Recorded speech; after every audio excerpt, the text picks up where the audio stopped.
Assalamualaikum warahmatullahi wabarakatuh. Selamat pagi anak-anak. Kita bertemu kembali dalam mata pelajaran produk kreatif dan kewirausahaan. Pada kesempatan ini kita memasuki kompetensi yang kelima, yaitu sistem produksi produk usaha. Ini adalah pertemuan yang ketiga. Kita akan mempelajari tentang standar operating prosedur atau SOP. Anak-anak, bagaimana materinya dari SOP ini? Silakan kalian perhatikan materi selanjutnya. SOP atau Standard Operating Procedure bisa juga dikatakan sebagai prosedur operasi standar atau POS adalah suatu set instruksi yang memiliki kekuatan sebagai suatu petunjuk atau direktif. Ini artinya seperangkat perintah mulai dari awal hingga selesainya suatu pekerjaan. 2. Pengerjaan SOP menurut para ahli. Ini ada 4 ahli ya. Menurut Mukijat, SOP adalah urutan langkah-langkah atau pelaksanaan pekerjaan di mana pekerjaan tersebut dilakukan, bagaimana melakukannya, dan siapa yang melakukannya. Kemudian menurut Salendra, SOP adalah suatu panduan yang digunakan untuk memastikan kegiatan operasional organisasi atau perusahaan berjalan dengan lancar. Kalau menurut Insani, SOP adalah dokumen yang berisi serangkaian instruksi tertulis yang dibakukan tentang proses-proses penyelenggaraan administrasi organisasi atau usaha yang berisi cara melakukan pekerjaan, waktu pelaksanaan, tempat penyelenggaraan, dan aktor yang berperan dalam kegiatan. Menurut Cipto Atmoko, POS adalah suatu pedoman atau acuan untuk melakukan pekerjaan sesuai dengan fungsi dan alat penilaian kinerja instansi pemerintah maupun non-pemerintah, usaha maupun non-usaha berdasarkan indikator-indikator teknis, administratif, dan prosedural sesuai tata letak prosedur kerja dan sistem kerja pada unit kerja yang bersangkutan. Itu adalah pendapat daripada ahli tentang SOP. Kemudian 3. Manfaat SOP untuk produksi produk baru.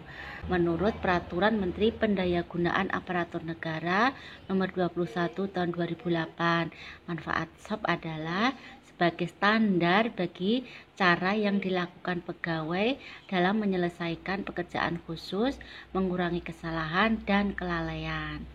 Yang B, membantu staf menjadi lebih mandiri dan tidak tergantung pada intervensi manajemen sehingga akan mengurangi keterlibatan pimpinan dalam melaksanakan proses sehari-hari.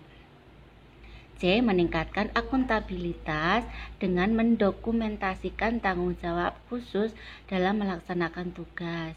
D. Menciptakan ukuran standar kinerja yang akan memberikan pegawai cara konkret untuk memperbaiki kinerja serta membantu mengevaluasi usaha yang telah dilakukan. E. Menciptakan bahan-bahan pelatihan yang dapat membantu pegawai baru untuk cepat melakukan tugasnya. F. Menunjukkan kinerja bahwa unit usaha efisien dan dikelola dengan baik. G. Menyediakan pedoman bagi setiap pegawai di unit pelayanan dalam melaksanakan pemberian pelayanan sehari-hari. H. Menghindari tumpang tindih pelaksanaan tugas pemberian pelayanan. I. Membantu penelusuran terhadap kesalahan-kesalahan prosedural dalam memberikan pelayanan. J. Menjamin proses pelayanan tetap berjalan dalam berbagai situasi. Nah, intinya adalah bahwa SOP ini merupakan standar yang harus dilaksanakan oleh seorang pegawai atau karyawan dalam melaksanakan tugas-tugasnya. Gitu ya. 4. Cara membuat SOP sederhana ya. Ini menurut Merpenan nomor 21 tahun 2008 bahwa pembuatan SOP itu harus memenuhi prinsip-prinsip kemudahan, kejelasan, efisiensi, efektivitas, kerukunan, keselarasan, berorientasi pada pengguna, dinamis, kepatuhan terhadap hukum, dan adanya kepastian hukum. Paham ya nak ya, ini adalah kata-kata yang mudah untuk dipahami sehingga tidak perlu ibu jelaskan lebih rinci lagi. Cara-cara membuat SOP ya. Ini A. Membuat susunan kerja. Mintalah pada seluruh manajer atau kepala bagian dalam perusahaan Anda agar berbicara dengan bawahannya untuk menentukan hal-hal yang harus dibahas dalam SOP tersebut. B. Merencanakan alur kerja, yaitu dilakukan dengan cara menentukan format, menyetujui format dan membuat template-nya. Kemudian membuat alur proses dan menentukan bagaimana SOP tersebut akan diakses. C. Lakukan wawancara terhadap karyawan untuk mengetahui aktivitas harian mereka dalam pekerjaan dan cara mereka bekerja. D. Tulislah, kemudian dibahas dan disosialisasikan.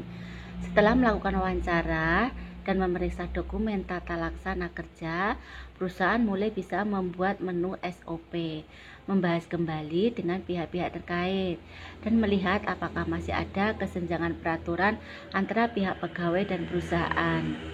Yang E. Mengadakan pelatihan.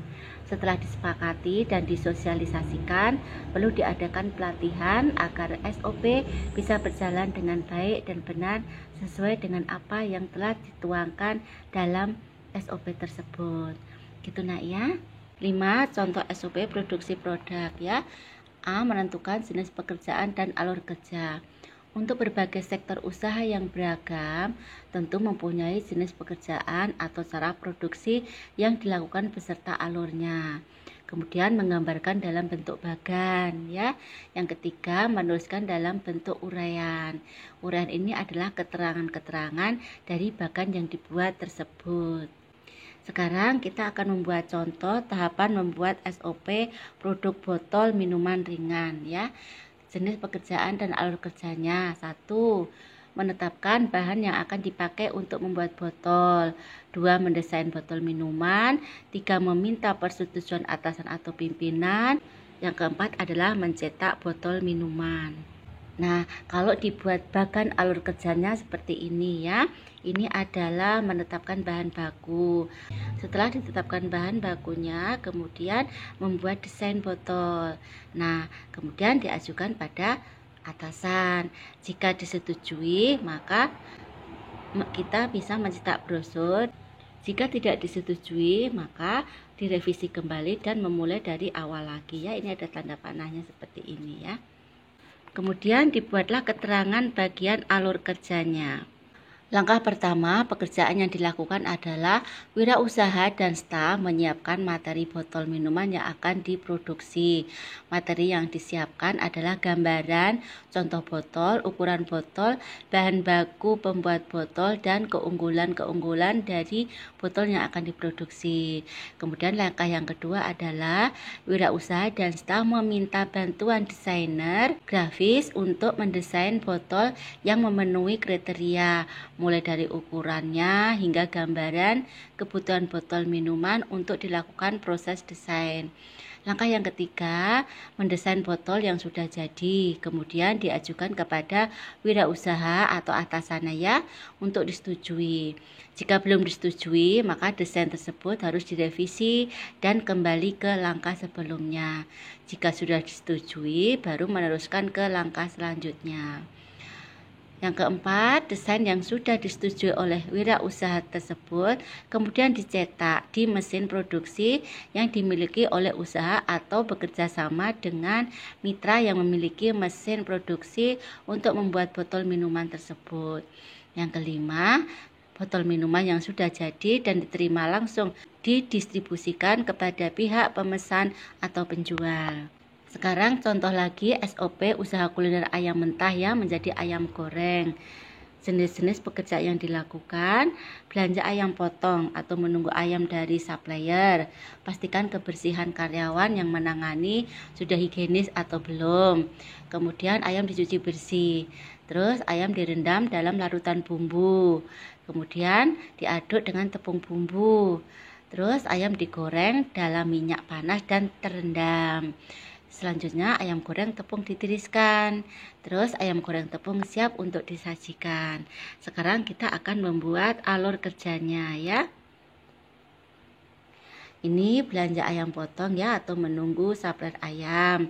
Kemudian yang kedua, ayam dipotong dan dicuci bersih. Yang ketiga, ayam direndam dalam larutan bumbu.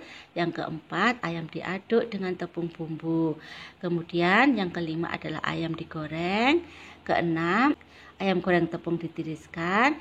Yang ketujuh adalah ayam goreng tepung siap untuk disajikan. Nah, sekarang kita buat keterangannya ya. Langkah pertama, membeli ayam mentah di pasar atau berlangganan. Yang kedua, ayam mentah dicuci dalam air mengalir untuk menghilangkan kotoran dan lemak. Langkah ketiga, ayam yang sudah dicuci bersih kemudian direndam dalam larutan bumbu selama minimal 15 menit sebelum digoreng. Langkah keempat, ayam yang sudah direndam kemudian dimasukkan ke dalam tepung yang sudah dibumbui dan diaduk. Langkah yang kelima, ayam yang telah diaduk oleh tepung digoreng menggunakan minyak goreng panas selama 20 menit. 6. Ayam yang sudah digoreng terus ditiriskan minimal 3 menit. 7. Ayam yang sudah ditiriskan dan bebas minyak tersebut disajikan dalam kondisi masih hangat. Itu adalah keterangan dari bagan yang kita buat tersebut, yang kita buat di atas. Nah, anak-anak, untuk tugasnya kalian buat SOP-nya ya dari produk yang kalian hasilkan. Yang harus kalian lakukan adalah membuat alur kerja dan keterangan bagan alur kerjanya. Demikian tadi materi yang Ibu sampaikan. Silakan kalian putar-putar kembali untuk lebih jelasnya ya. Kemudian untuk hal-hal yang belum jelas, silakan kalian tanyakan di grup WhatsApp pelajaran. Nanti akan kita bahas bersama-sama. Kerjakan tugas yang ada di video tersebut, kemudian kirimkan ke Classroom. Baik anak-anak, untuk materi pagi hari ini Ibu akhiri. Assalamualaikum warahmatullahi wabarakatuh. Selamat pagi.